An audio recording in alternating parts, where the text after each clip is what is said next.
Hey guys, sometimes do you feel like you don't know what your purpose is?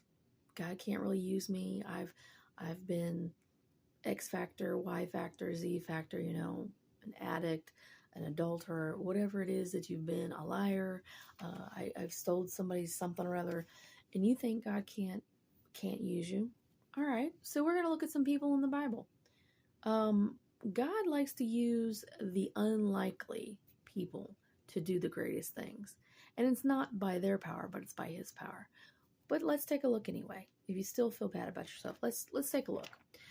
Noah, one that created the ark and got people from point A to point B, the ones that God had chosen, all the animals, did all of that. He was a drunk.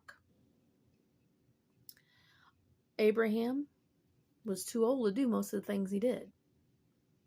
Isaac was a daydreamer. Jacob was a liar. Leah was ugly. Joseph was abused. Moses stuttered.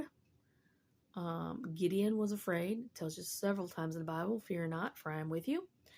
Samson was a womanizer. Rahab was a prostitute. Jeremiah and Timothy were too young. David had an affair, was an adulterer and a murderer. Elijah was suicidal. He actually asked God to let him die. Isaiah preached naked. A preacher that's naked, preaching naked. Imagine that. Jonah ran from God. God told him to go away. He didn't want to go there.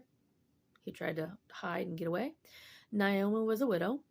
Job was bankrupt. Peter denied Christ. Disciples fell asleep on the job. Martha worried about everything. Samaritan woman was divorced.